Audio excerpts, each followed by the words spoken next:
A veces uno se encariña con alguna institución y cuesta retirarse. Pero a cambio van a tener mi experiencia con él. Un médico joven puede tener muchas subespecialidades, especialidades, maestrías, diplomados, pero ¿quién puede saber más? ¿El que comienza o el que está acabando? Tendría que haber visto un médico joven todo lo que yo he vivido, todo lo que yo he pasado, para poder, que se llama, tener experiencia. Por eso dicen, ¿no? La experiencia es la madre de la ciencia. Bueno, no lo hagamos claro. La obstetricia es pues una especialidad que tiene que ver fundamentalmente con la reproducción humana. Entonces, el embarazo como tal debe ser planificado, debe ser voluntario, debe ser deseado y debe ser con responsabilidad. No se puede conseguir un embarazo porque me fui a la discoteca, me tomé los tragos, me fui al hotel y ya pues, así no son las cosas. Cuando uno va a comprar un carro, lo escoge hasta en el último detalle. Un departamento igual, ¿qué cosa es más importante? ¿Un departamento, un carro o un hijo? Hijo. ¿Qué es más importante? Un hijo. Uno, la obra maestra de una pareja es el hijo. Cuando sean viejos como yo, van a disfrutar con los hijos que tienen, con los nietos que tienen y van a retirar. Es verdad que lo que no podemos evitar son las enfermedades que a veces vienen, ¿no? Pero uno desea que los hijos sean lo máximo y que los nietos después también sean lo máximo. Y si ellos alcanzan el éxito, uno lo disfruta. Y ya va a morir tranquilo porque sabe que su labor, su trabajo, se cumplió.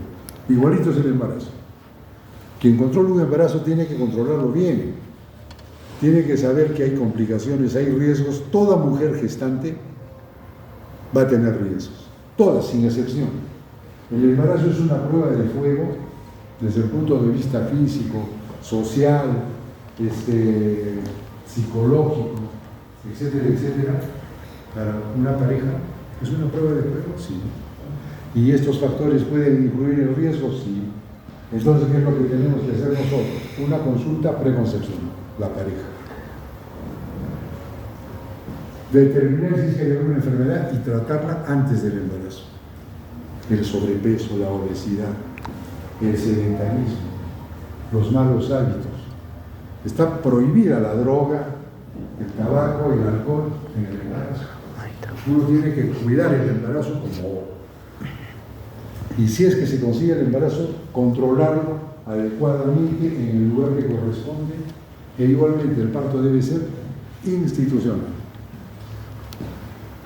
Hago estas pequeñas reflexiones porque yo pertenezco a un comité de prevención de la muerte materna a nivel regional, 40 años. Entonces veo cómo morían antes las mujeres en relación con el embarazo, el parto y el puerperio.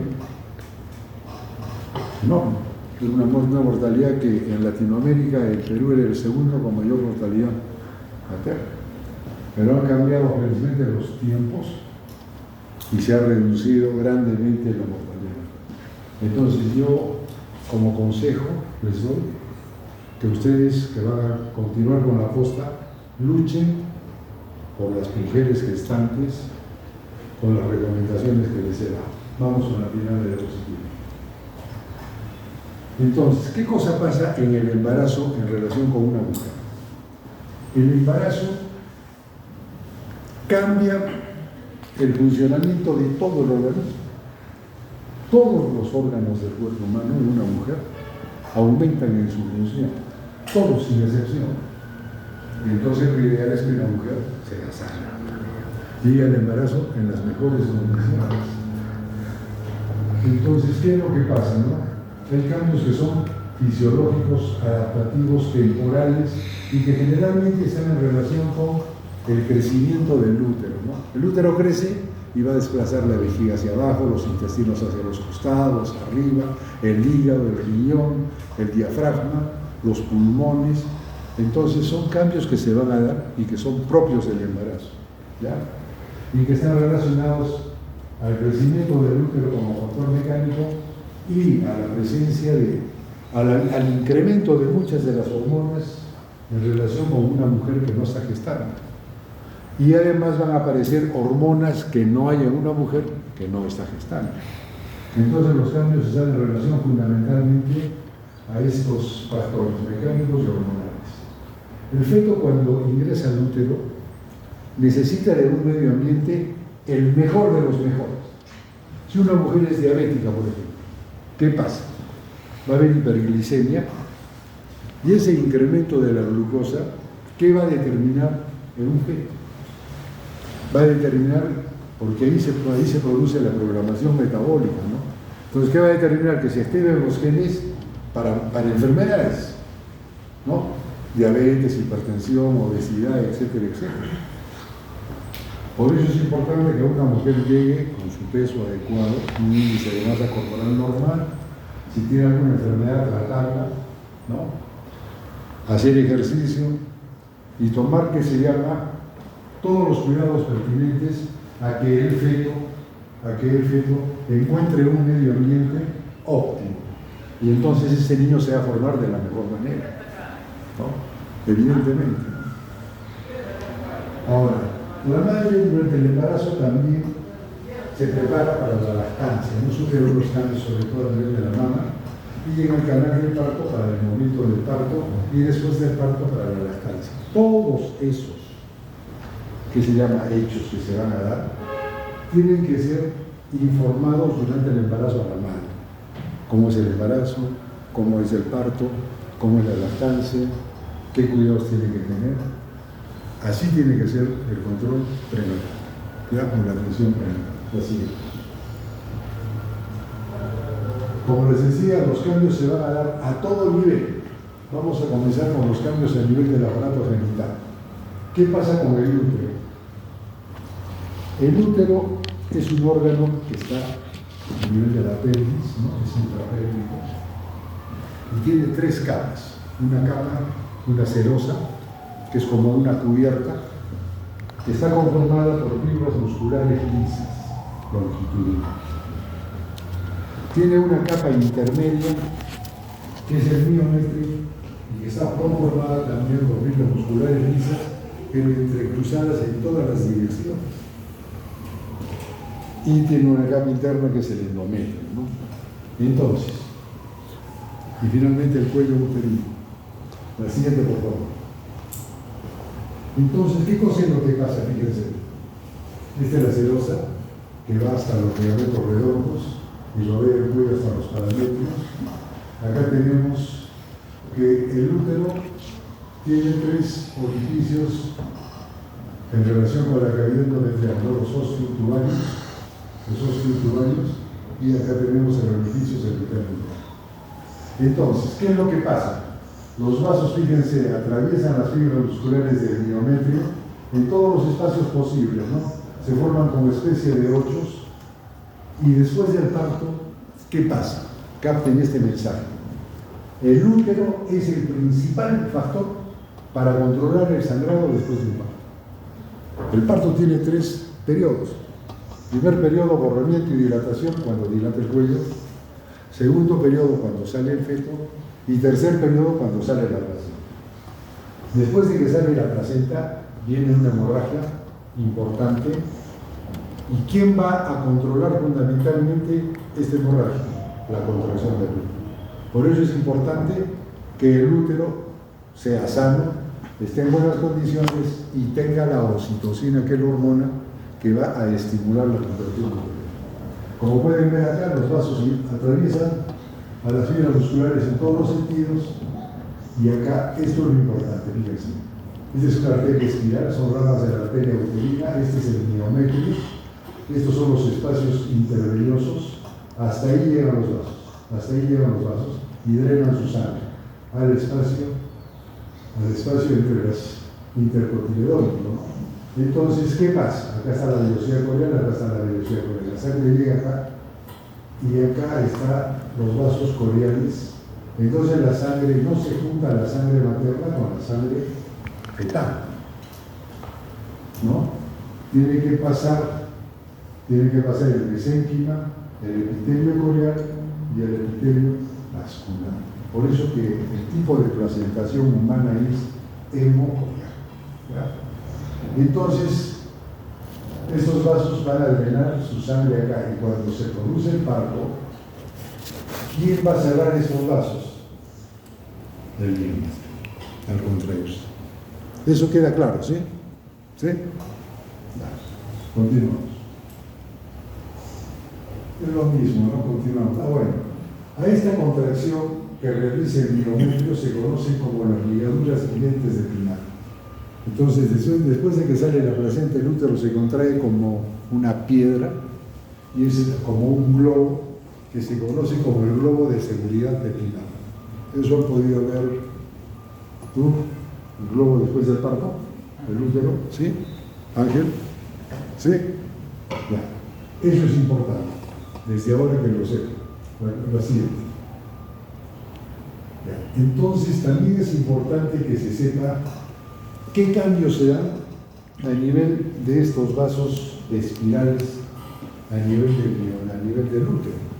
Fíjense, ¿no? Acá los vasos, acá están los vasos espirales y ven acá cómo está, y ven acá ya comienza el trofoblasto extravelloso, comienza a reemplazar la capa, el endotelio y la capa muscular del vaso. Entonces el vaso pierde su musculatura y se dilata. ¿Y por qué? Porque estos vasos ya no van a recibir la misma cantidad de sangre que recibían sin embarazo que con embarazo. Van a recibir más. Entonces, ¿qué tienen que hacer? Dilatarse. Y ser vasos de alto flujo y de baja resistencia. ¿Ya? Si es que esto no sucede, entonces va a haber una mala placentación y va a haber, por lo tanto, generalmente una preeclampsia. La preeclampsia es una enfermedad del embarazo que se caracteriza fundamentalmente por hipertensión. Hipertensión puede haber proteinuria y o falla de órgano que ya veremos más adelante. Entonces, si no hay un aporte de sangre adecuado para el feto, ¿qué va a pasar? No va a crecer como corresponde y va a haber una restricción del crecimiento fetal. ¿Ya? Entonces, esto es importante. Esto es importantísimo. ¿Ya? Y hay dos oleadas, entre la octava y 12ª semana en la primera oleada, y acá ya ven cómo ya no hay capa muscular, ¿no? Ya solamente hay trofoblasto extravelloso, y el vaso es ancho, es un vaso de baja resistencia y de alto flujo. La siguiente. Para que esto suceda, ¿qué tiene que pasar? Aparte de la remodelación endovascular, ¿no? ¿Que ven? Eso es normal, ¿ven cómo se remodela? Acá no se remodela, y es un vaso de alta resistencia y bajo. ¿Qué factores intervienen para que haya esta vasodilatación? Fundamentalmente el óxido nítrico. A través del óxido nítrico sintetasa, que es estimulada por todas estas hormonas: estrógenos, progesterona, activina, el factor de crecimiento placentario, el PIC, y el factor de crecimiento endovascular, que es el PEC. También intervienen otros factores creando resistencia a la angiotensina 2 para que no haya contracción, ¿no? Y esta acción la brindan la relaxina, las lipocitocinas, que son la semelina y la nisfatina, mejorando la proliferación, además del endotelio de las venas de la vena umbilical humana. Todos estos factores van a intervenir para que haya este cambio que estamos viendo acá. Eso es lo normal. Fíjense, son vasos de alto flujo y baja resistencia. Acá son de bajo flujo y alta resistencia. Acá baja la resistencia y alta flujo. Eso es lo normal, la siguiente. Ahora, para poder predecir, ¿no? Para poder predecir si estos vasos se van a formar bien, si es que hay una buena remodelación endovascular, ¿qué tenemos que hacer? No lo hacemos rutinariamente en todas las mujeres gestantes, lo hacemos en mujeres que tienen factores de riesgo para ser preeclampsia, obesas, hipertensas, nefrópatas, enfermedades autoinmunes, antecedentes que se llaman de enfermedad hipertensiva en el embarazo, etcétera, etcétera. Entonces, entre las 11 y 14 semanas, hacemos una ecografía doble para ver a nivel de las arterias uterinas para ver el índice de resistencia. Si el índice es alto, es que no ha dilatado. Y entonces esa señora puede hacer una plegia. Recuerden, índice de resistencia a través de haciendo un estudio ecográfico doble a nivel de las arterias uterinas. Entonces, si nosotros tenemos que no hay una buena remodelación y factores de riesgo, esa mujer va a ser una preeclampsia. Y ahora ya podemos nosotros, de alguna manera, retardar que la preeclampsia sea precoz, por debajo de las 34 semanas y que sea después. ¿Por qué es importante llegar a las 34 semanas? Porque a las 34 semanas ya maduró el tumor. Y si nace el niño, ya puede respirar. ¿Por qué mueren los prematuros? Por distrés respiratorio, membrana hialina. Entonces, lo que hacemos nosotros en este caso es administrarles, indicarles a las gestantes que tomen el ácido acetil salicílico desde las 12 semanas hasta el final del embarazo, 150 miligramos por día. Y el calcio a partir de las 14 o 20 semanas. Son factores que en estas pacientes van a retardar la presentación de una preeclampsia severa y van a permitir que el embarazo llegue a las 34 semanas y que el niño tenga un mejor pronóstico de sobrevida. Entonces, acá tenemos, ¿no?, el factor de crecimiento placentario y el factor de crecimiento endovascular, que son angiogénicos, que favorecen este cambio, ¿no?, actuando a nivel de sus receptores. Entonces la célula renal es sana, vasodilata, y no hay que se llama también ¿qué cosa es lo que hace la aspirina?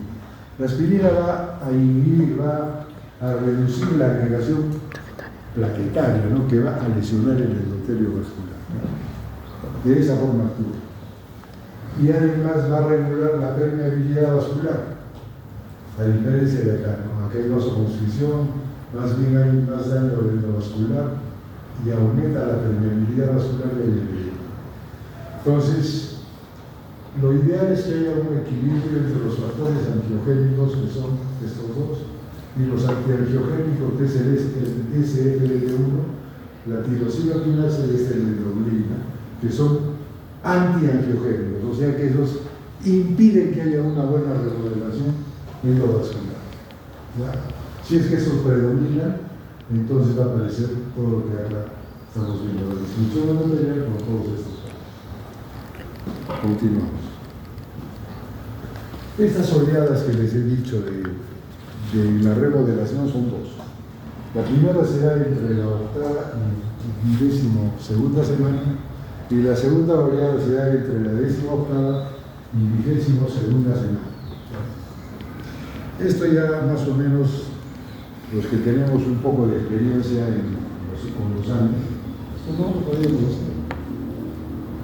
Cuando yo estaba con ustedes sentadito y escuchando una clase de fisiología del embarazo, todavía la recuerdo mi maestra.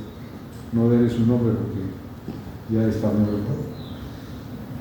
Eran 4 palabras, ¿no? Ahora ya conocemos muchas cosas más y mañana se conocerá mucho más todavía.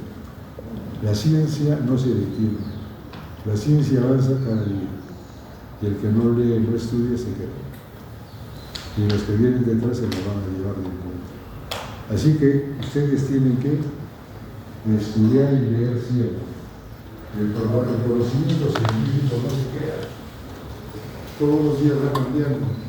Y ustedes como jóvenes tienen que estar al día, tienen que estar renovados, tienen que estar preparados y conociendo los últimos descubrimientos.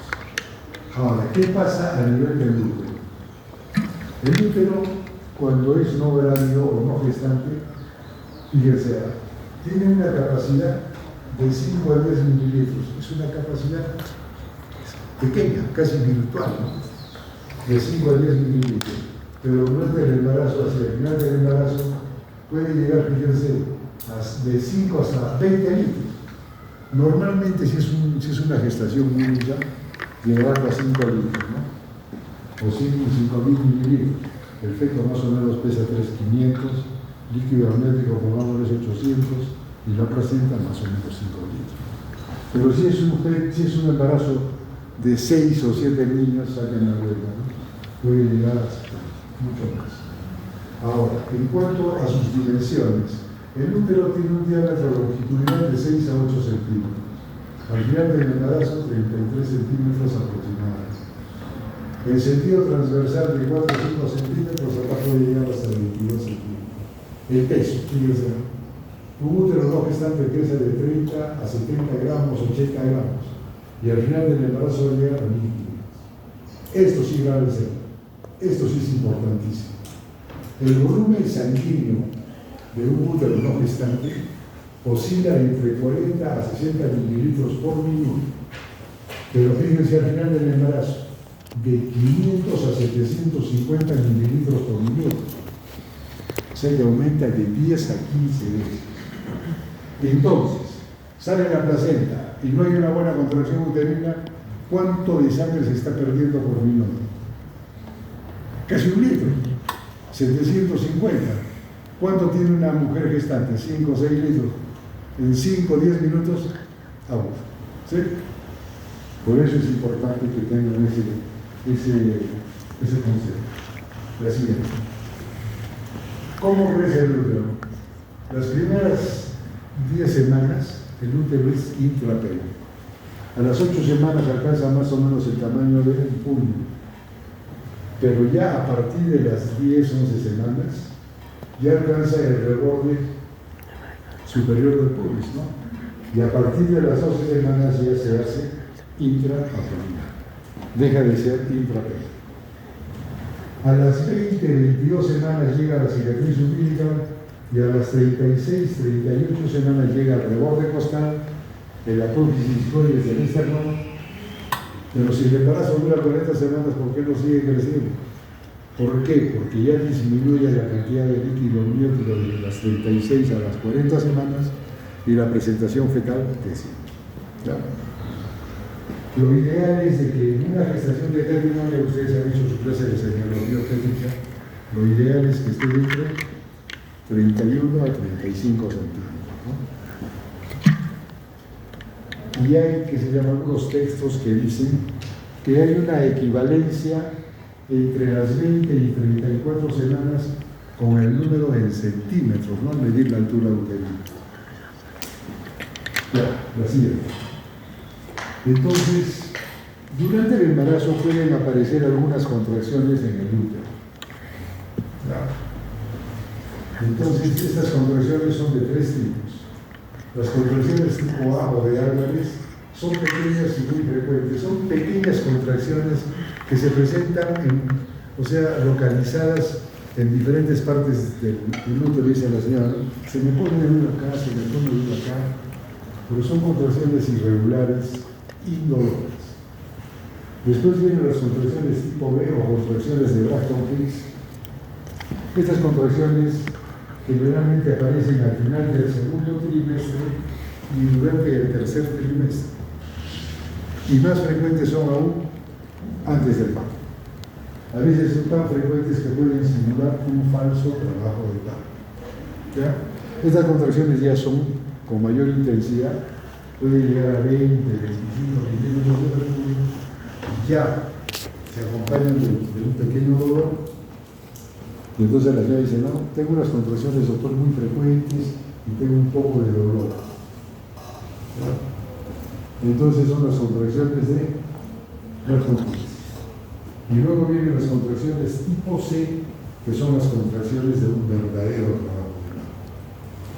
Estas contracciones son de 3 a 5 en 10 minutos, con una intensidad de 40 a 60 milímetros de mercurio, y duran también de 40 a 60 segundos. Cuando una mujer que está gestada tiene contracciones en esa frecuencia, en ese ritmo, probablemente esté en trabajo de la siguiente. Ya, hay también algunos signos. Cuando yo era uno con ustedes habían 50 signos y había que conocérselos toditos. ¿Por qué? Porque eran 3 o 4 preguntas en el examen. Felizmente que ya las cosas han cambiado, obviamente. Acá tenemos el signo de Charlie, como ven ahí el cuello uterino, como violáceo, totalmente violáceo, y la mucosa vaginal también. Normalmente el cuello y la mucosa vaginal son rosadas, pero en el embarazo va a cambiar de color. Pero esto no es potestad solo del embarazo. Cuando una mujer toma anticonceptivos hormonales, también se tiñe de color violáceo porque aumenta, hay mayor congestión vascular, ¿no? Sería un signo de probabilidad. Entonces, desde la sexta o octava semana, signo de Charlie o de Jacqueline. Ahora, el cuello uterino se va a reblandecer. Normalmente el cuello uterino sin embarazo tiene la consistencia de la punta de la nariz, pero en el embarazo se va a reblandecer y va a ser como el pabellón de la oreja. A ver, comparen, es diferente, ¿no? La consistencia es diferente, es el signo de Gudel. El signo de Hegel, el ensanchamiento de la región dice reblandecer en el istmo. Ensanchamiento de la región del istmo. Cuando ustedes hacen un tacto, van a encontrar el istmo, el cuello, el útero tiene 3 partes: cuerpo, istmo y cuello. En el embarazo el istmo se llama segmento inferior, ¿ya? Y eso se va a adelgazar y se va a distender, ¿no? Sobre todo en el trabajo de parto. En el embarazo se distiende un poco y cuando hacemos un tacto se adelgaza además. Si hacemos un tacto vía endovaginal, vía abdominal, vamos a sentir que nuestros dedos están chocando. ¿Por qué? Porque el istmo se ha adelgazado. Después tenemos el signo de McDonald, en donde se hace muy flexible también, que se llama el cuello, va hacia arriba y hacia abajo muy fácilmente. Signo de McDonald. Signo de Piscacet. A ver, acá tenemos un útero, acá está la placenta. Hacemos un tacto y vamos a manual y encontramos de que en el fondo uterino hay una sobresaliencia con reblandecimiento que corresponde a la zona de la implantación de la placenta. Signo de Piscacet. Es algo similar, así. Cuando nosotros tenemos un útero, fíjense, este es un útero no gestante. Ahí tenemos los fondos de saco laterales, una anterior y una posterior. Pero como el útero ya no es piriforme, se va a redondear, entonces van a desaparecer esos fondos de saco. Este fondo de saco y este fondo de saco. Lateral derecho e izquierdo. A esto se conoce como el signo de noble unio. Y si nosotros hacemos un tacto, vamos a ir hacia acá por ejemplo, vamos a ir hacia el fondo, vamos a marcar que el latido de la arteria vaginal, que es el signo de Oceana. Bueno, estos son unos signos que les he traído para que esto es casi historia, ¿no? Mucho de esto ya es historia. Vean ustedes ahora con un examen físico y con una buena ecografía, exámenes en sangre, rápidamente hacen el diagnóstico del embarazo y con menores errores. No todo aumento del útero es un embarazo. Puede ser un mioma, puede ser una hematometria, una piometria, etcétera, etcétera. Puede ser un sarcoma, puede ser un tumor que está pegado al útero y que está ubicado en su posición, ¿no? Por eso es importante que sepan hacer el diagnóstico del embarazo, ¿no? O sea, eso lo van a revisar más adelante. La siguiente. ¿Qué pasa a nivel del cuello uterino? El cuello uterino, después del mes, el cuello uterino, después de un mes de la concepción, el cuello uterino se reblandece, se colorean de color violáceo. ¿Y qué pasa? ¿Qué pasa con el cuello uterino? Acá el útero, en su anatomía, tiene unas fibras colágenas. Y estas fibras colágenas se van a acomodar como cuando ven ustedes en la estructura de las paredes de un edificio, las columnas de fierro, que se van acomodando, y así se van a acomodar, y se van a unir, y van a formar como un cerrojo que van a impedir que el cuello uterino se abra. Porque si no se cierra el cuello uterino, ¿qué pasa? La mujer en estado de estación de, ¿qué se llama? De pie. Y pongamos que sea de 5 meses. Si el cuello está abierto, por gravedad se va a salir el feto de la placenta. Pero como se remodela el cuello, entonces se forman estas fibras colágenas, tienen pues esa grandeza, esa virtud, y gracias a ellos hemos nacido todos nosotros, ¿no? Entonces esto es importante, es una remodelación del cuello. Pero en el interior, ven acá ese organillo, es el moco endocervical, que forma una especie de tapón, que se conoce como el tapón mucoso. ¿Qué función tiene este tapón mucoso? Impedir que los gérmenes de la vagina asciendan a la cavidad uterina. ¿Por qué? Porque si ascienden van a romper las membranas, van a producir una ruptura prematura de membranas, van a invadir la cavidad uterina, van a producir una corioamionitis terrible. ¿Ya? Todo eso va a pasar a nivel del cuello uterino. Al final, cuando viene el parto, ya se desorganiza, aparecen colagenasas, proteasas, y esta estructura que tomó el cuello cambia, ya no existe, se reblandece, vienen las contracciones y se va a adelgazar y se va a dilatar. Eso es lo que va a pasar cuando se madure el cuello. Acá vemos, cuando comienza el trabajo de parto y el cuello uterino se comienza a dilatar, se desprende este tapón mucoso. El moco que había acá está acá, pero bañado de un poquito de sangre. ¿Ya? Entonces dice la señora doctor, he comenzado con ciertos dolores y fíjese usted, he eliminado esto y es el tapón mucoso. O sea que ese a veces es un signo que nos indica que el trabajo de parto está comenzando o está por comenzar. Ahora, ¿qué pasa a nivel de los humanos? ¿Qué puede pasar a nivel de los humanos si se les ocurre? Algunos de ustedes deberían, ¿qué pasa? Lo más importante, ovula, menstrua. No, ¿por qué? ¿Por qué? Porque a nivel del embarazo, en el cuerpo lúteo se va a formar ¿qué? Progesterona. A nivel hepático se va a formar ¿qué?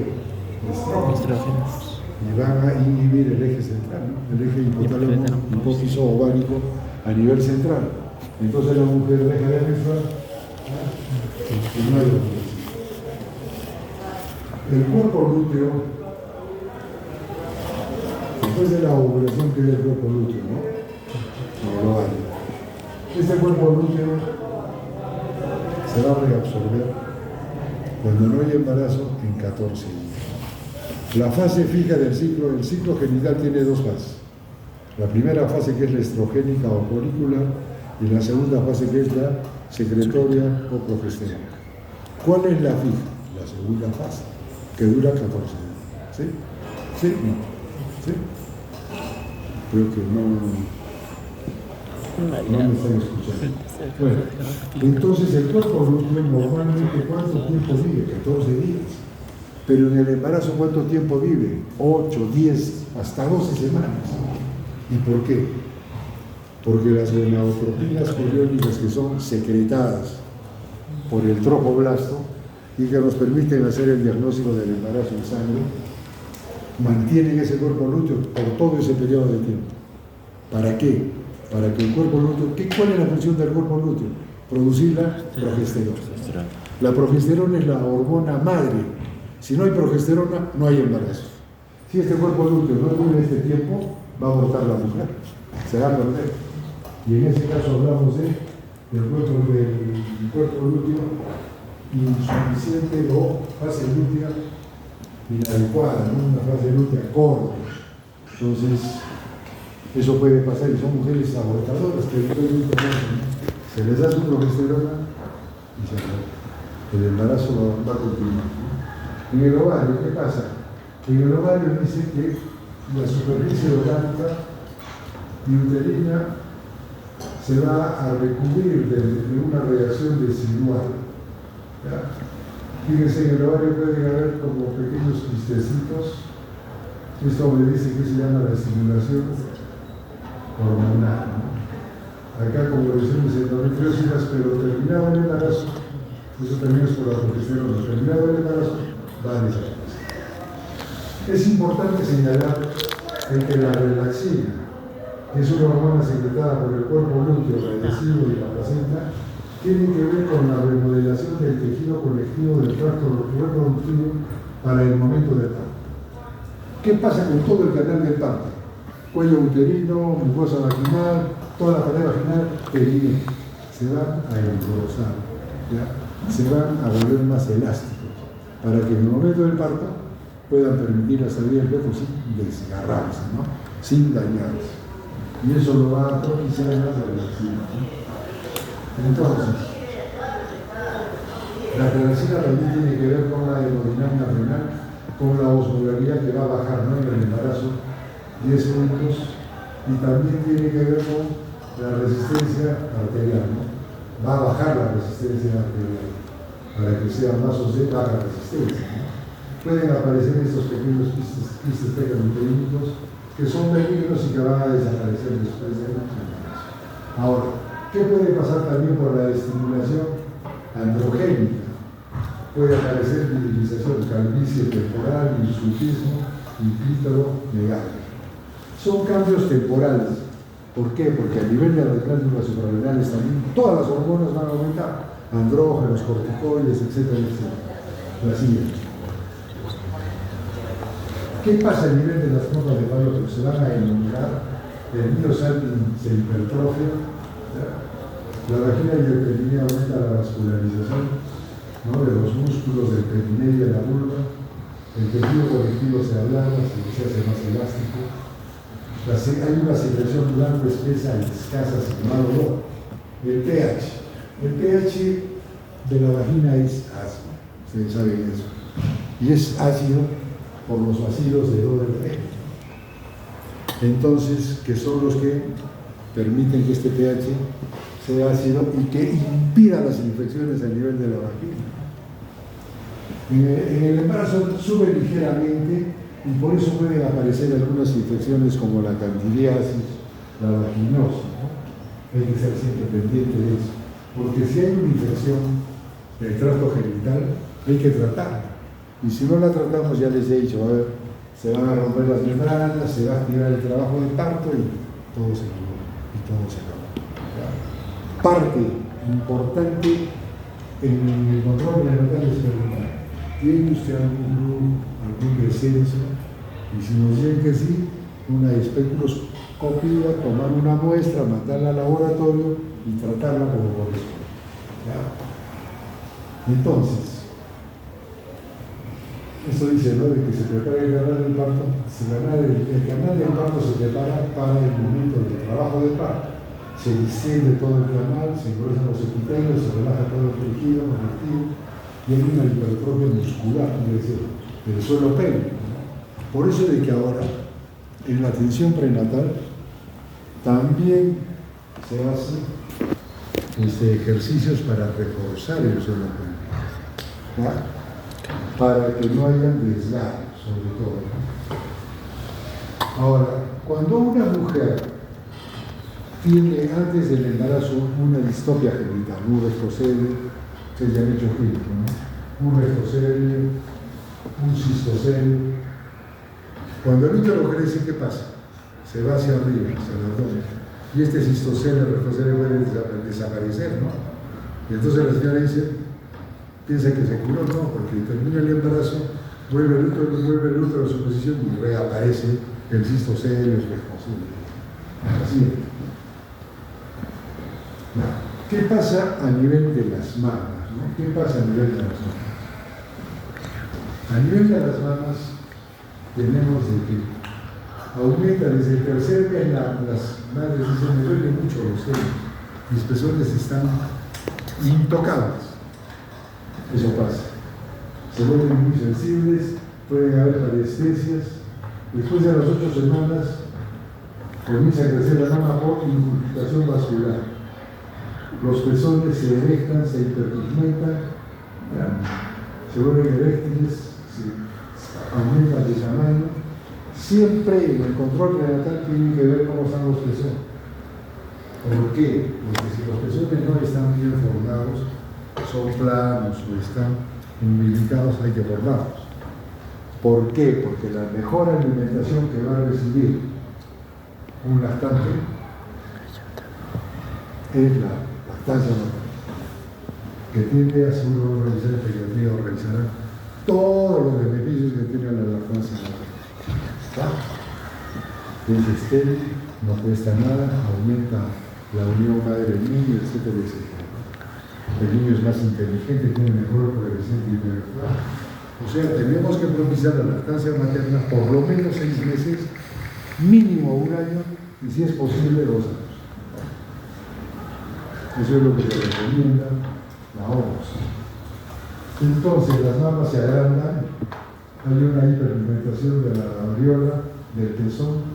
Estas son las glándulas de Montgomery, que son glándulas sebáceas que van a secretar grasa y van a hacer que se llama que el pezón no se agriete, ¿no? O si es, ¿por qué? Porque con la lactancia se va a agrietar y como ahí no están los estafilococos, se van a meter y una masquita.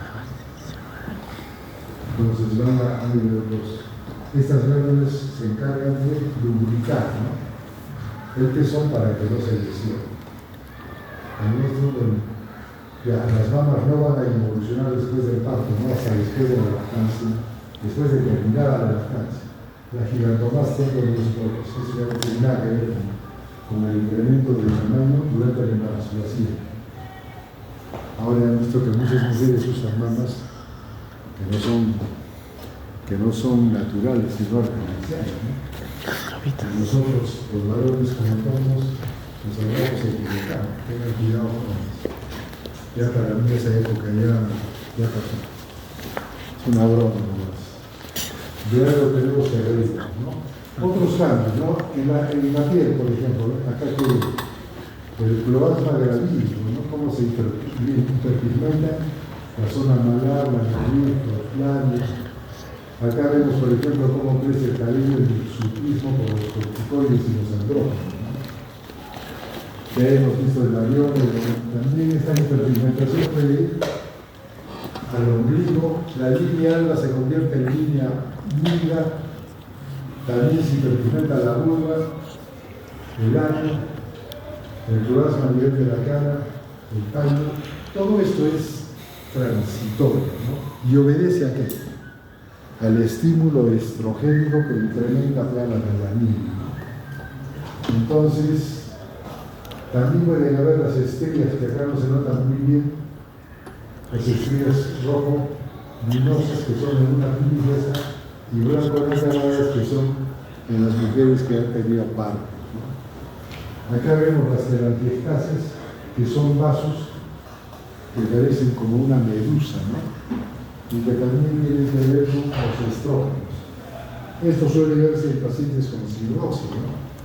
Pero en el embarazo es simplemente por estímulo estrogénico y que después de terminar el embarazo van a desaparecer. La siguiente. O sea, ahora veamos qué pasa con el peso. Ya vamos a hablar del metabolismo, ¿no? ¿Qué pasa con el peso? Fíjense. En este cuadro vamos a ver cómo aumenta el peso del feto, la placenta, el líquido amniótico, el útero, las mamas, a nivel sanguíneo, los fluidos, las reservas grasas y el total. Fíjense. Ya tenemos 10 semanas, 20, 20 y 40. ¿Cómo el útero Fíjense cómo va aumentando su peso. No, el incremento de peso en las primeras 10 semanas, fíjense, casi no llega a 1 kilo.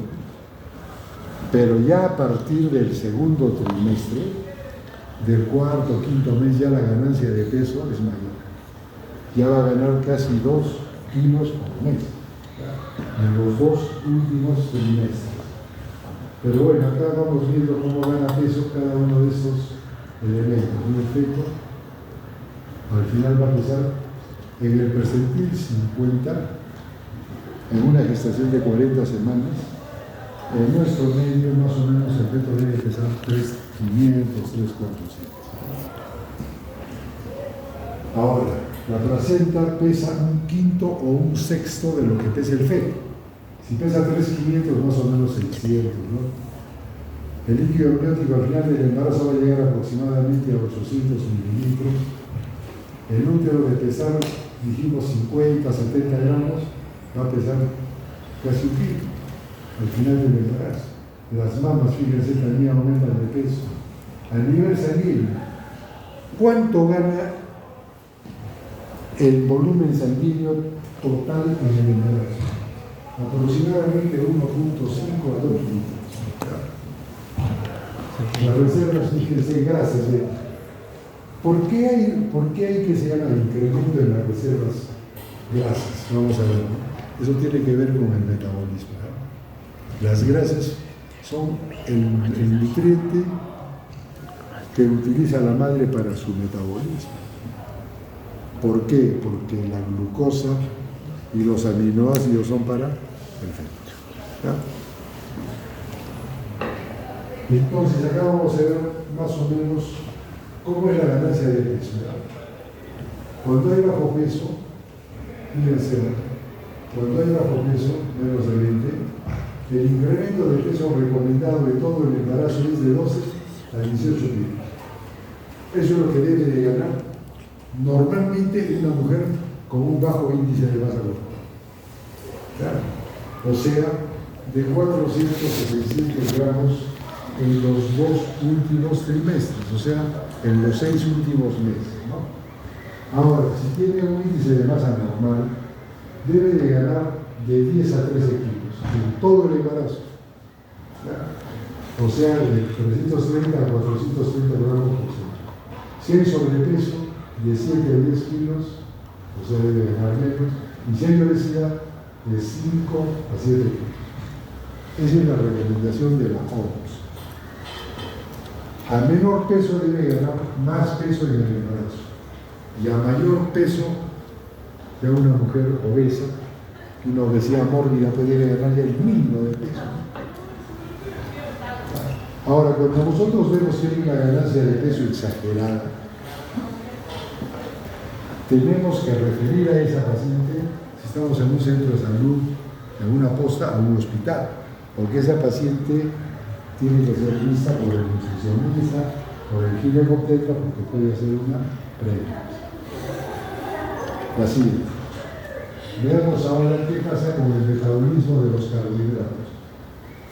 Yo les había dicho de que la madre deja de usar la glucosa para el niño. El niño se consume la glucosa y la madre no puede tener periodos de ayuno muy prolongados. ¿Por qué? Porque el niño tiene que crecer, tiene que desarrollar sus músculos, etcétera, etcétera, ¿no? Entonces, en ayunas, generalmente las mujeres tienen la glucosa un poco más baja que una mujer sin embarazo.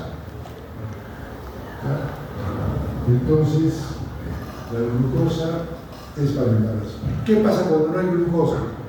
Y ya la madre percibe los movimientos fetales. No se mueve, no hay glucosa, no hay ATP.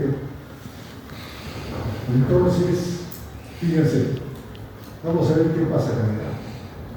Acá tenemos en rojo lo que pasa con la glucosa en una mujer no gestante. Después de desayuno, almuerzo y comida. Sube la glucosa hasta 100, 120 de lo que ¿no? Pero fíjense, en una gestante sube mucho más y sube mucho más. Y si sube, ¿qué se llama la glucosa? ¿Qué pasa con la insulina? Sube más. ¿Sí? ¿Y qué pasa si una mujer tiene un páncreas que está ya, que no da más, y se embaraza? Va a ser una diabetes, definitivamente. Por eso es de que el embarazo es una prueba de fuego para una mujer en muchos aspectos. Si tiene un corazón con alguna patología, se va a hacer evidente en el embarazo. Una hepatopatía igual, una nefropatía igual. ¿Claro? Por eso, toda mujer antes de embarazarse tiene que ir al médico y tiene que ser evaluada. Si es una mujer que tiene, por ejemplo, epilepsia, ¿se va a complicar? ¿Se va a complicar? Entonces, ¿qué debemos hacer? Esa señora antes del embarazo debe ir al neurólogo, recibir un tratamiento, de preferencia una monoterapia o un anticonvulsivo que se pueda usar en el embarazo, ¿no? Y si una mujer no convulsiona con ese tratamiento más de un año, puede embarazarse y de repente durante el embarazo no va a convulsionar tomando su tratamiento como corresponde. ¿Ya? Por eso es importante eso. Si es una hipertensión arterial crónica, irá al cardiólogo, usará un que se llama un antihipertensivo que se puede usar en el embarazo y probablemente no haya complicaciones. ¿Qué pasa si una mujer tiene una doble lesión mitral y no sabe y se embaraza? ¿Se va a complicar? Se va a complicar. Una señora llega al hospital Honorio Delgado con una insuficiencia cardíaca por una doble lesión mitral. Se le plantea el aborto terapéutico. El aborto terapéutico es solamente el aborto que se practica en un hospital con consentimiento firmado cuando la mujer está en riesgo de muerte durante el embarazo. Se le dice a la señora, era la tercera pérdida de la señora se fuga a Juliaca. Fuimos en su búsqueda y la paciente al segundo día de haberse fugado del hospital murió en su cama. ¿Qué hubiese pasado si le diagnosticaran esta cardiopatía antes y le hacían un recambio valvular? ¿Qué hubiese pasado? Nada. Nada. Por eso, aquí hay varias mujeres jóvenes, antes de embarazarse, háganse un buen examen y consigan ser una buena pareja también, que sea así. Cambios metabólicos, como les dije, los lípidos van a aumentar, definitivamente van a aumentar. ¿Por qué? Porque eso es el sustrato, es el elemento que la madre necesita para su metabolismo. Por eso, como pueden ver acá, ¿no? Los triglicéridos, el colesterol, todos aumentan. Normalmente, ¿no? Pero si aumentan en exceso ya empiezan los patológicos. Entonces, todo vuelve a la normalidad. Recuerden que todos los cambios que en el embarazo se dan vuelven a la normalidad en 6 semanas.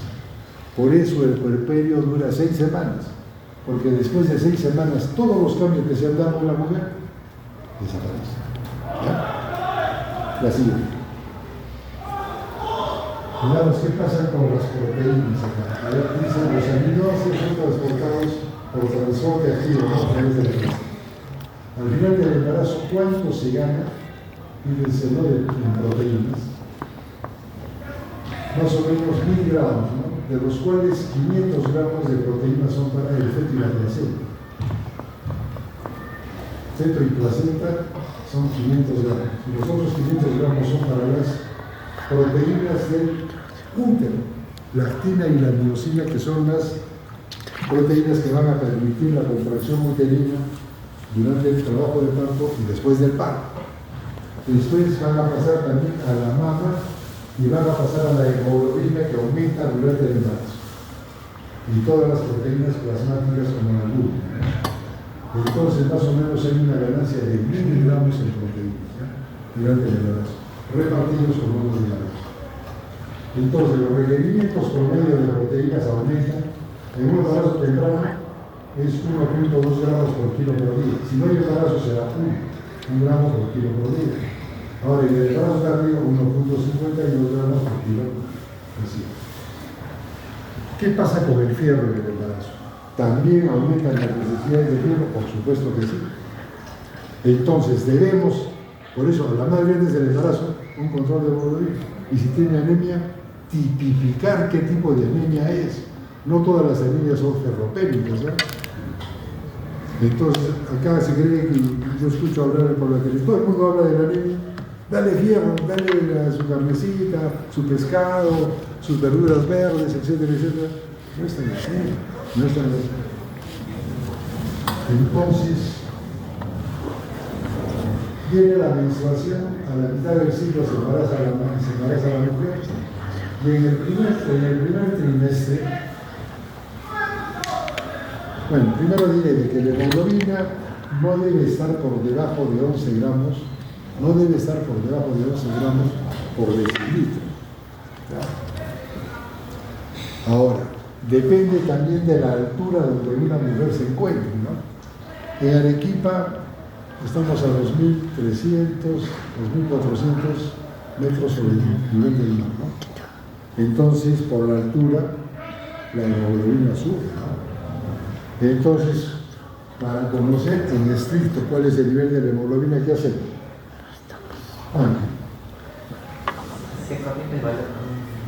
¿Qué hacemos? Pongamos que tiene 13 gramos nosotros en el control, que usted le pide en el primer trimestre. Control de hemoglobina tiene 13 gramos por decilitro. O sea, ¿cuánto tiene en realidad? 11.6. O sea, acá se corrige 1.4 en el equipo. Pero si hay mayor altura puede ser 3, puede ser 4 gramos. No es igual estar al nivel del mar. Nosotros, cuando pedimos un hemograma con un control de hemoglobina, entonces tenemos que hacer la corrección. Si tiene 12 gramos, será 10.6. Y si está por debajo de 11, ya está conmigo. En el primer trimestre, si está por debajo de 11, y en el tercer trimestre por debajo de 11, tiene 1. Y en el segundo trimestre por debajo de 10.5, tiene 1. Ya. Entre 11 y 9 es una anemia leve. Entre 9 y 7, moderada. Y por debajo de 7, severa. Nosotros generalmente en el primer trimestre no damos fierro. ¿Por qué? Porque la mayoría de mujeres, no la mayoría, algunas mujeres tienen náuseas, vómitos, y el fierro es un irritante gástrico, ¿no? Entonces vamos a exacerbar las náuseas y los vómitos, ¿ya? Pero ya a partir del segundo y tercer trimestre y en el puerperio tenemos que dar fierro. ¿Qué pasa si?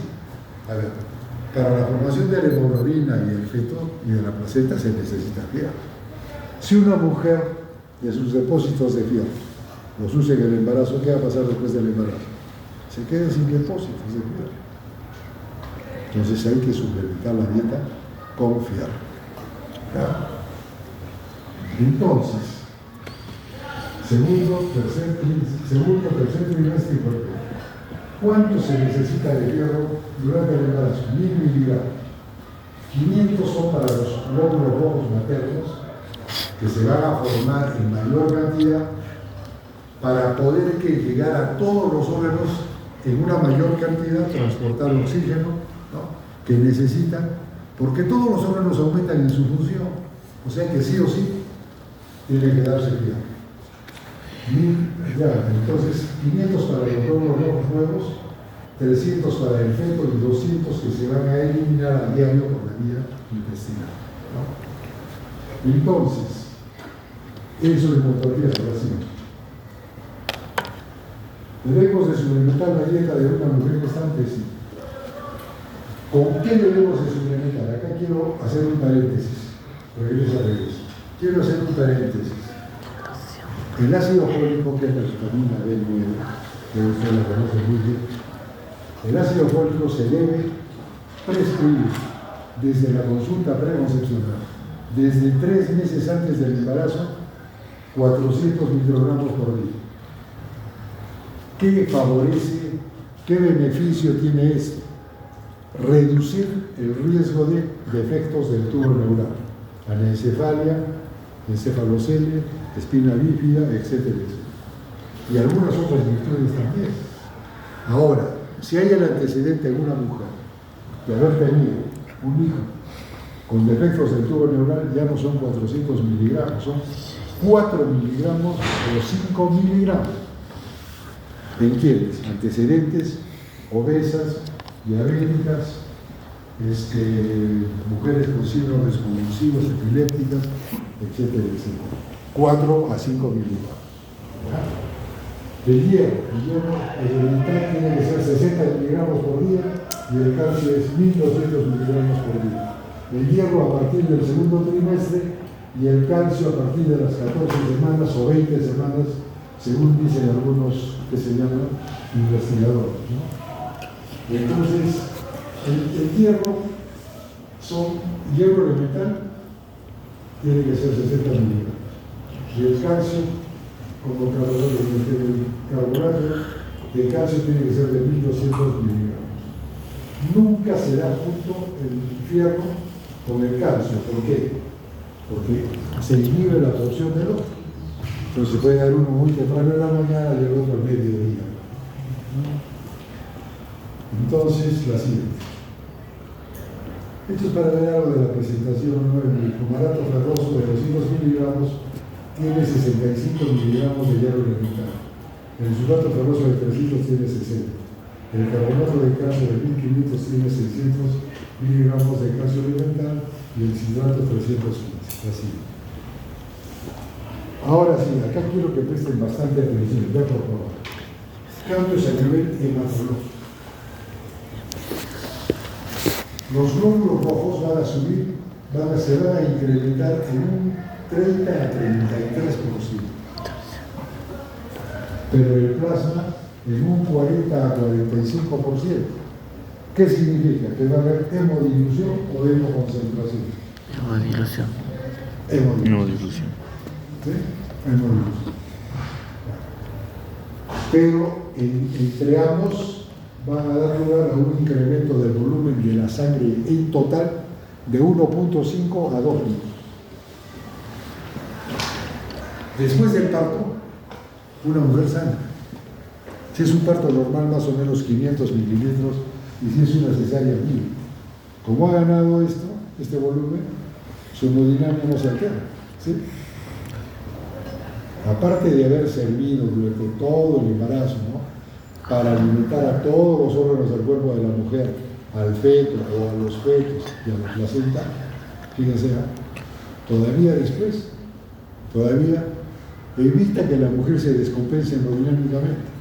Como pueden ver, el cuerpo humano es una máquina casi perfecta, ¿no? Si no hubiese algunos candidatos de presidentes que tenemos en este país, creo que sería casi perfecta o perfecta. Todo tiene, la medicina tiene su razón de ser, ¿no? Y ustedes tienen que tratar de buscar eso y grabarlo. Recuerden siempre que en nuestras manos, en la obstetricia, está que nazca gente sana y que este país crezca mejor y no como que se viene. Yo he vivido las épocas más críticas de este país, que no va a un día y tengamos tiempo de disfrutar. Entonces, hay una hemodilución que va a bajar la hemoglobina, obviamente, una anemia fisiológica, ¿no? La velocidad de sedimentación se va a incrementar, ¿no?, obviamente. Entonces, una hemoglobina de término no debe bajar de 11 a 12.5. Al momento del parto, una mujer debe llegar mínimo con 12 de hemoglobina, porque va a sangrar, ¿no? Entonces, durante todo el embarazo vamos pidiendo un control de hemoglobina en el primer trimestre, en el segundo y en el tercer trimestre. Si la mujer llega al control y tiene una anemia, tenemos que pedir constantes corpusculares y derivar al hematólogo para que nos diga qué tipo de anemia es y qué tratamiento va a recibir. ¿Ya? Entonces, ahora regresar a la anterior. Ya, perfecto. ¿Qué pasa con los glóbulos blancos? Entonces los hematíes van a aumentar. ¿Por qué? Porque el embarazo es una situación de estrés, ¿no? Y todo estrés incrementa, ¿no?, los leucocitos, ¿no? Fíjense, durante el trabajo de parto van a aumentar a 25.000, 30.000, como una sepsis. Pero es por el estrés, ¿no? Ustedes ven las caras de las pobres señoras cuando están, no diré pobre, qué palabra decir, pero conmueve, ¿no? Era una mujer con tremendos dolores. Es un trauma, ¿no? Es un trauma. Entonces, le sube los leucocitos. Pero estos en pocos días van a volver a la normalidad. Esto es normal. Si una mujer tiene 25.000, 30.000 leucocitos y tiene fiebre, ¿cambia la cosa? ¿Sí o no? Claro, Sí. ya no será solo por el embarazo, de repente hay una sepsis, ¿no? O alguna patología en sangre, ¿no? Entonces, los linfocitos se no cambian, los linfocitos se aumentan, claro, aumenta la inmunidad humoral, ¿no? Esa relación de los linfocitos TCD4 y CD8 así. ¿Qué pasa con el sistema inmunológico? Ustedes tienen una clase sobre inmunología en la gestación. Yo lo que les puedo adelantar es de que en estricto los cambios inmunológicos en el embarazo no se conocen. En el embarazo se va a incrementar la inmunidad humoral y va a disminuir la celular. Si una mujer sufre de lupus, en el embarazo se complica, se agrava. Pero si sufre de una artritis, más bien mejor. Entonces aumenta el sistema TH2 y estos disminuyen. Aumenta la inmunidad humoral. Lo que se puede decir es de que en el primer trimestre predomina un estado inmunológico proinflamatorio que va a permitir que la implantación. En el segundo trimestre, más bien antiinflamatorio, que va a permitir que no haya rechazo del feto ni de la placenta, porque tienen genes masculinos, ¿no? que son ajenos a su cuerpo. Y al final del embarazo, nuevamente, predomina un sistema proinflamatorio para el momento del parto. ¿Ya? Así es. Durante el embarazo aumentan los factores de la coagulación y las plaquetas. Hay un estado procoagulante, como hay un éxtasis venoso, hay que tener cuidado. Como aumentan todos los factores de la coagulación, hay un estado procoagulante, protrombótico. Por eso es de que a la gestante le tenemos que decir que haga sus ejercicios. No puede estar tirada en una cama. Se fueron los trombos, un tromboembolismo. Entonces, ¿qué factores de la coagulación aumentan fundamentalmente?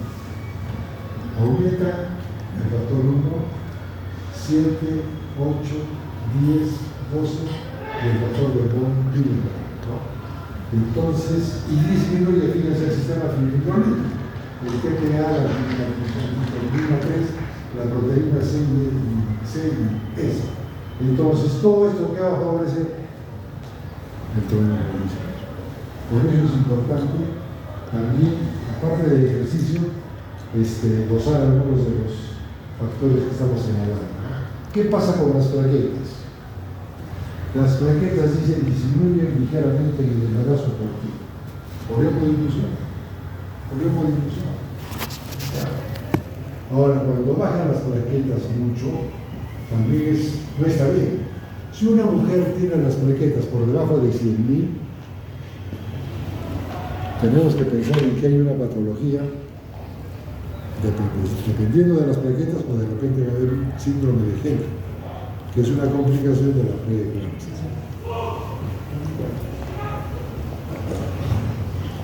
Vamos a ver ahora qué pasa en el sistema cardiovascular. En el sistema cardiovascular, los cambios de la función cardíaca aparecen durante las primeras 8 semanas del embarazo. Aumenta el gasto cardíaco en un 45%.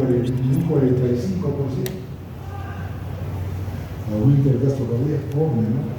Tiene todos los órganos aumentan en su interior, tiene que llegar más a y dice que el máximo de este incremento es entre las 25 y 30 semanas. Y para esto tiene que disminuir la resistencia vascular. Ya hemos dicho de que baja la resistencia vascular a nivel sistémico. ¿Baja la presión arterial? Sí, baja la presión arterial. La presión arterial más baja normalmente en el embarazo es hacia las 20 semanas. Hemos visto que baja la resistencia no vascular, a nivel de la placenta, a nivel de los vasos uterinos, pero a nivel sistémico.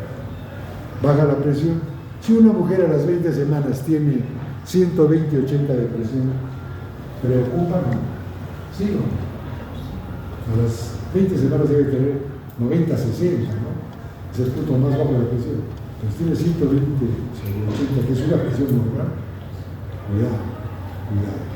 Y la presión a partir de ahí se va normalizando hacia el final del embarazo, ¿verdad? Entonces, si baja la resistencia vascular, para mantener el gasto cardíaco tiene que aumentar el pulso. Aumenta la frecuencia del pulso en 10 a 15 latidos por minuto. Ahora veamos qué pasa con el corazón. El corazón se va a desplazar hacia arriba y hacia la izquierda. Entonces el eje del corazón va a estar desplazado hacia la izquierda y cuando hacemos una teleradiografía pareciera que hay una cardiomegalia, pero solamente es por el cambio de la posición del corazón. Ahora dice, ¿es normal algún grado de derrame pericárdico del mismo? Dicen que sí, hasta el 10%. La silueta cardíaca es más grande en la teleradiografía, pero simplemente es por desplazamiento del corazón. Ahora, nuevamente es el anterior.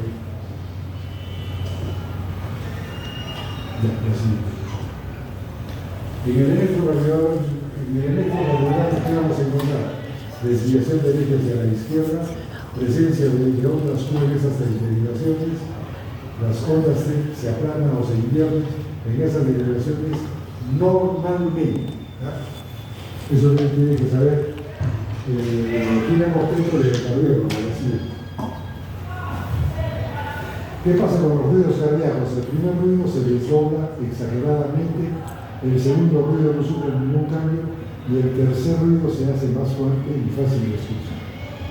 En un 90% de casos pueden aparecer soplos sistólicos, mesocárdicos transitorios. O sea, un soplo sistólico, mesocárdico, no preocupa, porque va a desaparecer después del tono. Pero si aparece un soplo diastólico, es patológico. Sin embargo, Williams dice que pueden haber soplos diastólicos hasta en un 20% que no traducen patología. Así es. ¿Qué pasa con el volumen de agua? A nivel cardiovascular aumenta de 6 a 8 litros. Vean posicionado que hay una gran dilución. Y esto por retención del sodio en el agua por la hormona antidiurética y el sistema de renina de interferencia muscular. ¿Qué pasa con la presión arterial? Se mantiene, baja hacia las 20 semanas, el punto más bajo de la mitad del embarazo. Entonces, debido a la disminución de la resistencia vascular periférica por vasodilatación, gracias a la progesterona, la relaxina y el óxido nítrico. Y después va a normalizarse hacia el final del embarazo. Así. ¿Qué pasa cuando una mujer después de las 22 semanas está en decúbito dorsal? ¿Qué pasa? Aparece el síndrome de hipotensión supina. Porque el útero cuando crece, ¿qué va a hacer? Va a comprimir la aorta abdominal y la cava inferior. ¿No? La aorta abdominal descendente la comprime y la cava. ¿Y qué pasa? El retorno venoso disminuye y hipotensión. Entonces, ¿qué presenta la mujer? Se pone nerviosa, taquicardia, angustiada, pálida, dismétrica, piel fría, sudorosa, lipotimias, mareos, tristeza, etcétera, etcétera. Entonces, ¿qué es lo que tenemos que hacer? Acomodar el decúbito lateral izquierdo. Se descomprime, que se llama la aorta y la cava, y se acaba. A veces cuando hacemos una ecografía y demora mucho, la verdad que la paciente llega un momento que se desespera, entonces un ratito, acomoda ahí, que respira un rato, y sigue el estudio. De repente, si es un útero muy grande, le costaba, porque regresar ahí otra vez va a comenzar a ponerse, que se llama hipotensa, pues no le baja la presión. Así. En el tracto respiratorio, ¿qué pasa? Fíjense, la glucosa faríngea se vuelve hiperética, elimatosa, puede haber mayor producción de moco por efecto estrogénico, pueden aparecer pólipos en senos paranasales que después del embarazo van a desaparecer. Es más frecuente la epístasis. Hay cierta fragilidad capilar a nivel nasal y a veces las señoras llegan por la emergencia para un taponaje o una electrocauterización. ¿Qué pasa? Fíjense, ¿qué cambios suceden con el aparato respiratorio por el crecimiento del útero? El útero crece y el diafragma sube, ¿no? Va a subir 4 centímetros. Entonces va a aumentar el diámetro torácico, va a aumentar de 5 a 7 centímetros y en el sentido transversal 2 centímetros, ¿no? Entonces diríamos nosotros de que se va a comprimir, ¿no?, la caja torácica y de repente va a tener que respirar un mayor número de veces, pero no se reacomoda nomás. El volumen tirar es el mismo. La siguiente, perdón, a ver qué cosa dice. Aumento de peso sobre la siguiente. Aumenta la ventilación por minuto, claro. ¿Por qué? Porque tiene que captar más oxígeno y tiene que eliminar más CO2. ¿Sí o no? La respiración se hace más profunda, ¿no?, para captar más oxígeno y eliminar más CO2. Aumenta la ventilación alveolar en un 50-70%. Disminuye la presión arterial del CO2 y aumenta la presión de oxígeno, lógico, a nivel alveolar. Entonces, ¿qué pasa si disminuye la eliminación del CO2? Va a haber una acidosis, una alcalosis respiratoria, porque disminuye la presión del CO2. Entonces, al haber una alcalosis respiratoria, aparece un mecanismo compensatorio de la madre a nivel de los riñones. Se va a eliminar más bicarbonato de sodio, ¿ya?, para regular el pH. Esta alcalosis respiratoria, ¿qué permite en relación entre el oxígeno y la hemoglobina con el feto? Cuando la sangre llega a la placenta al feto, fácilmente la hemoglobina cede el oxígeno al feto, gracias a esta alcalosis respiratoria. Como les digo, todo tiene una razón de ser. Cambios a nivel del aparato respiratorio. Aumenta la capacidad inspiratoria de 5 a 10%, el volumen tirar corriente de un 30 a 40%, disminuye la capacidad funcional residual de un 20%, disminuye la velocidad respiratoria de un 15 a 20%, disminuye el volumen residual, o sea, todo el oxígeno que entra intercambia en un 20 a 25%, disminuye la capacidad pulmonar en un 5%, la frecuencia respiratoria, la capacidad vital y el volumen de reserva no cambia. La siguiente. Es lo mismo, la siguiente. ¿Qué pasa ahora en el aparato urinario? Veamos qué pasa. Aumenta el tamaño de los riñones, dicen que en el lado derecho hasta 1 centímetro. Aumenta la vascularización, sí. Aumenta el espacio urinario muerto, claro. Nosotros sabemos de que hay un espacio entre la pelvis renal, a nivel de la pelvis hay un espacio, ¿no?, muerto urinario por dilatación de los cálices de la pelvis y de los uréteres, ¿no?, por el efecto de la progesterona. Si normalmente este es un espacio de 15 a 20 mililitros, en el embarazo crece mucho más. Y ahí va a haber una retención de ¿qué? De orina.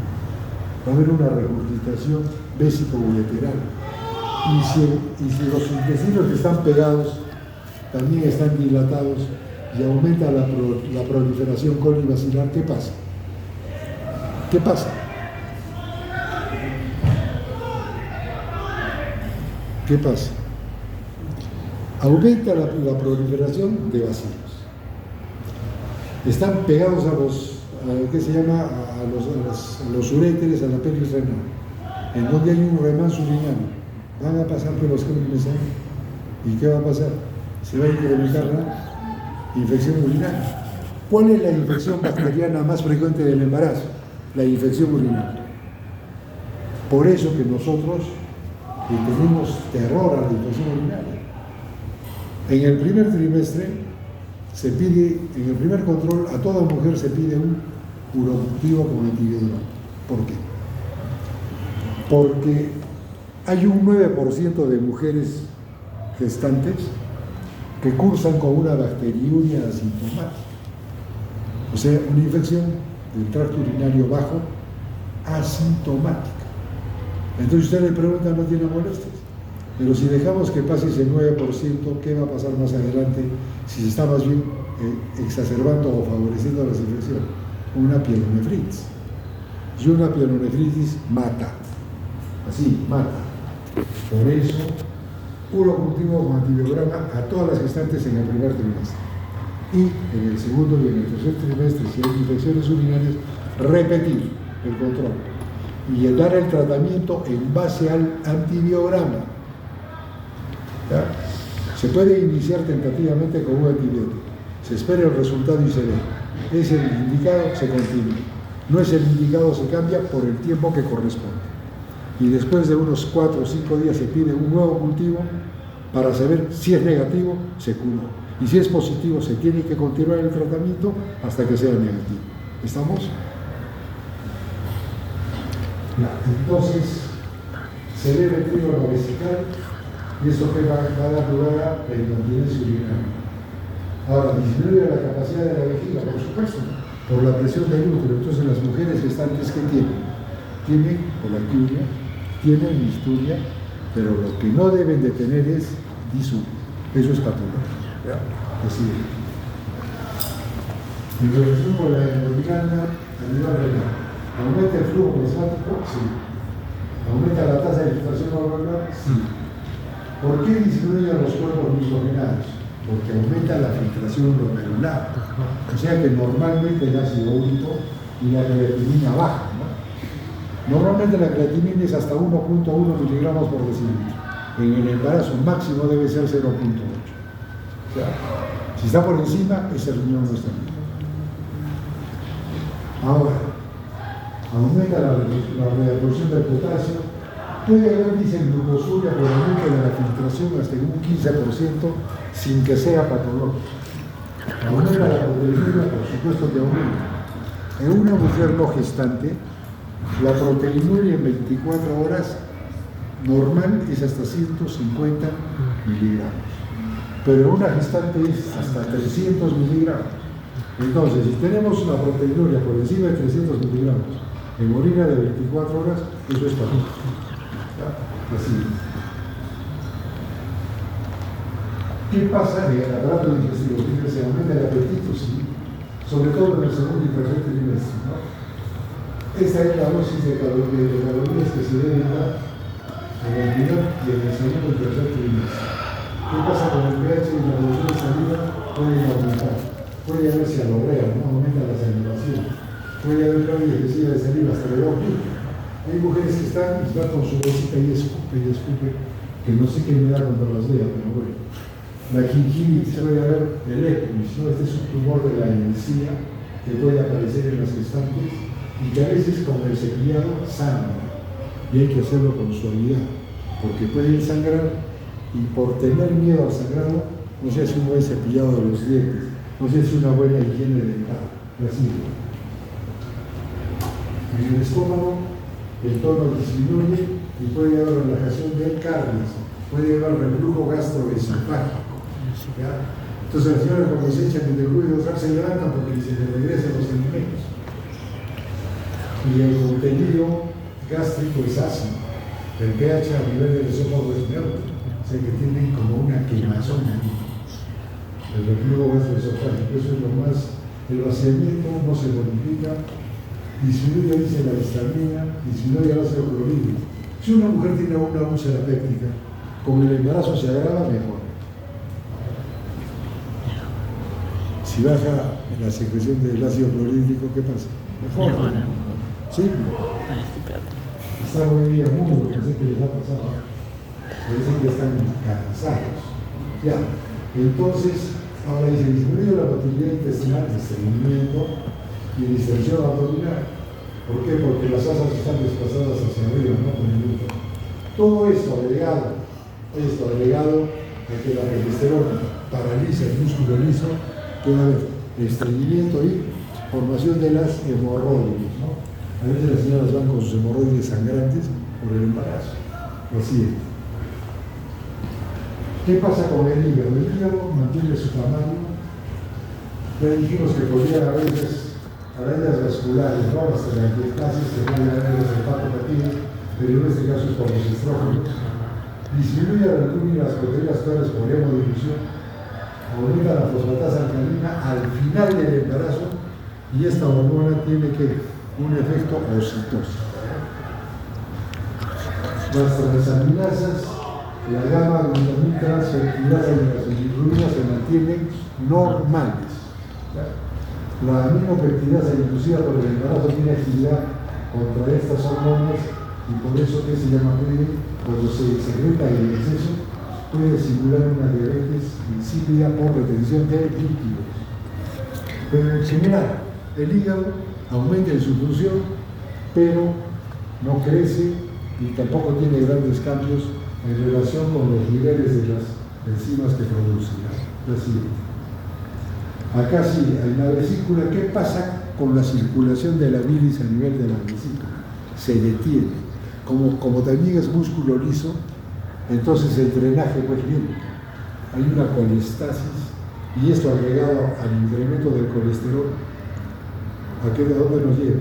Al incremento de la litiasis. De otro lado, aumenta el colesterol y disminuye el ácido henodesoxicólico, que tiene que ver con la digestión de las grasas, ¿no? Por eso de que en el embarazo también no hay una buena digestión cuando se come las grasas o se ingiere las grasas. Puede llegar a la presión de sales biliares y esto puede dar lugar a la presencia del prurito, ¿no? Pero hay que tener cuidado si es que el prurito es exagerado, tanto a nivel de las palmas de las manos y de los pies, pero es exagerado, nocturno, hay que tener cuidado con la colestasis intrahepática, que es de riesgo sobre todo para el feto, no puede producir una muerte fetal. Entonces, si es que esto sucede, tiene que ir con el médico, el hepatólogo o el especialista, el gastroenterólogo, y tiene que ver, ¿no? Si es una colestasis, tiene que terminarse el embarazo y le dará el tratamiento que corresponde. Así. A nivel de la hipófisis crece la glándula, por supuesto, sobre todo para producir ¿qué? Prolactina, para la lactancia materna. Su crecimiento no tiene que comprimir el quiasma óptimo, ¿no? Entonces, cuando ya hay compromiso de la visión en el embarazo, hay que pensar en un adenoma hipoficial, ¿no? Ahora hay que hacer una resonancia. Ya, los niveles en el embarazo de prolactina pueden llegar hasta 150. Lo máximo es 25, pero en el embarazo va a aumentar para favorecer el aumento del tamaño de la mama y para la producción de la leche. La siguiente. La tiroides. ¿Qué pasa en la tiroides? En la tiroides vamos a tener que aumenta su función. Tiene que ver, la T3 y la T4 sobre todo tiene que ver con el metabolismo a nivel de todo el cuerpo, ¿no? A nivel sistémico. O sea, aumenta su función en un 100%. Ahora, si una mujer es hipertiroidea, imagínense si aumenta la función, puede llegar a una crisis tiroidosa, ¿no? Hay que tener cuidado. Por eso que ahora en el tamizaje de toda gestante se pide T3, T4 y TSH. En el caso del hipertiroidismo, ¿no? Ahora, dice que la HCG tiene función tinotrópica y en el primer trimestre por eso también puede aumentar la secreción de hormona tiroidea. Dice que hay un marcado y temprano aumento de la producción hepática de esta globulina para el traslado de la T4. Ahora, ¿qué pasa con la tirosina? Aumenta las infecciones, aumenta su producción de la tiroides del 40 al 100%, para satisfacer las necesidades maternas y fetales. ¿Qué pasa con el feto en relación con su glándula tiroidea? Recién a las 12 semanas, fíjense, va a captar periodo. Y recién a partir de las 20 semanas va a secretar una cantidad de T3 y T4 adecuada. Pero en las 12 primeras semanas del embarazo se produce la organogénesis y ahí tiene que ver el desarrollo neurológico. Entonces, ¿qué pasa si la madre no le da T4? Va a haber un cretinismo, ¿no? Ese niño va a tener un índice hasta el 100, ¿sí? Entonces, si una mujer es hipotiroidea y se embaraza, puede tener un hijo con cretinismo, si es que no se diagnostica. Pero si ya se le da que se llama su levotiroxina, no va a pasar nada. No va a pasar nada. Así es. Las glándulas paratiroideas que tienen que ver con el metabolismo del calcio, ¿cuántos gramos de calcio necesita el esqueleto de un feto? 30 gramos, aproximadamente. Entonces, ¿qué tiene que favorecer la aparato hormonal? La absorción del calcio a nivel intestinal, favorecida por la vitamina D, tiene que ver con la resorción ósea a nivel de los huesos hacia la sangre para llegar al feto. Entonces la aparato hormonal tiene que ver con esto. ¿Ya? Entonces tiene que incrementar su secreción, tiene que incrementar. Su función fundamentalmente es ver el metabolismo del calcio y llevar esa cantidad de calcio que necesita el feto para su dosificación adecuada. Así es. Al nivel de las glándulas suprarrenales, fíjense, aumenta la aldosterona, aumenta la lisócico-progesterona y aumentan los andrógenos, o sea, aumentan todas las hormonas de la glándula suprarrenal, tanto a nivel de la corteza como de la médula. ¿Por qué? Porque se necesita. Fíjense, ¿no? El sistema renal y el sistema de que tiene que ver con la retención del sodio y del agua, ¿no? A nivel vascular, a nivel de todo el espacio intravascular y extravascular se ganan de 5 a 8 litros de agua, ¿no? Entonces la lisócico-progesterona es el corticoide con mayor potencia. ¿Qué función tiene esta hormona? Esta hormona tiene que ver con la producción de los estrógenos. Los estrógenos, el estriol es el estrógeno por excelencia en la mujer gestante. ¿Ya? El estradiol en la no gestante, el estriol en la gestante y la estrona en la posmenopáusica. El estriol tiene que ver con el trabajo y en su formación tiene que intervenir el feto, la placenta y el hígado de la madre. Así ya estamos felizmente para terminar, así que no se aburren. ¿Qué pasa a nivel de la columna de una mujer que está? Si el abdomen crece y la mujer camina así, se va a caer, ¿no? Cuando ustedes han visto a los gorditos cómo caminan, así caminan, ¿no? ¿Sí? O sea, amplían su base de sustentación para no caerse, pues. ¿Ya? Entonces, ¿qué hace la madre? Camina con el taco y lleva la espalda hacia atrás, ¿no? Como cuando una persona como Alan García que camina así, sacando pecho, todo orgulloso, ¿no? Entonces dicen que esa es la marcha del orgullo de la embarazada, así la conocen, sacando pecho y arriba los pies para caminar.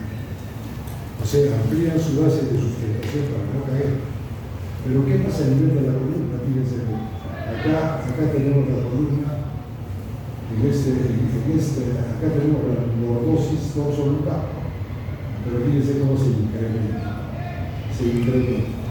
¿Y esto qué da lugar a qué? A lumbalgias.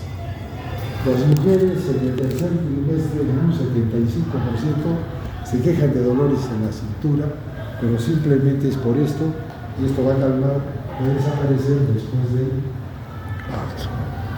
Pero además, fíjense, la columna cervical también aumenta su curvatura y que va a comprimir los nervios cubital, radial y va a producir parestesias en las manos y en los antebrazos, ¿no? Que también van a desaparecer después del parto. Así. Ahora, ¿qué pasa a nivel del sistema nervioso central? Fíjense, desde la semana 12 hasta 2 meses después del parto, puede haber problemas de la atención, concentración y de la memoria. Durante el embarazo, dificultad para conciliar el sueño, despertares frecuentes, todo, duermo un ratito y me despierto, no puedo dormir como antes, menos horas de sueño nocturno, menos eficiencia del sueño, así. ¿Qué pasa con los órganos de los sentidos? El olfato se incrementa, el olfato ahora es más sensible, ¿no? Hay una hiperosmia fisiológica, aparecen los antojos, aparecen las náuseas de los vómitos. En relación con la visión, puede ser a veces ligeramente borrosa por un mal enfoque de los objetos. Dice que la córnea puede, que se llama, desplazarse. Entonces no hay un buen enfoque. Disminuye la presión intraocular, la córnea se hace más gruesa y menos sensible. Pero en general puede haber ligera disminución de la visión en el embarazo. Si es grosero el vicio de la visión, ya no depende del embarazo, realmente. ¿Qué pasa con la audición? No hay muchos cambios. Los sonidos fuertes pueden molestar al feto. A ver, les voy a contar un caso acá. Una señora estaba embarazada y el panadero venía a las 5 de la mañana a dejar el pan. Entonces tocaba la corneta y la señora sentía que el niño la pateaba duro. Bueno, le quedó en ella esa sensación. Nació el niño y venía el panadero y tocaba la corneta y el niño gritaba. ¿Se hay que escuchar? No, si usted al niño le pone música, baila o se mueve, ¿no? O usted le pone luz igualito, no sé. O sea, y es la forma de la estimulación prenatal que van a ser seguro en una clase. Entonces, ¿qué pasa con el gusto? Aumenta la salivación cambiando ciertos sabores, disminuye la producción de ácido clorhídrico, pudiendo haber un sabor metálico a nivel de la calidad oral. El tacto aumenta, o sea, nuestro tacto es más sensible, ¿no? Palpamos más fácilmente cualquier cambio de la superficie, ¿no? Por aumento de la vascularización y por aumento de los estrógenos. Todo esto se da por aumento hormonal, estrógenos, y por aumento de la vascularización. Bien, jóvenes, este es el objetivo final después del embarazo. Qué bonito. Tener a una madre feliz, sana, con sus flores, con sus huesos, y un niño completamente sano, y nosotros tranquilos y felices de haber logrado el éxito. Muchas gracias.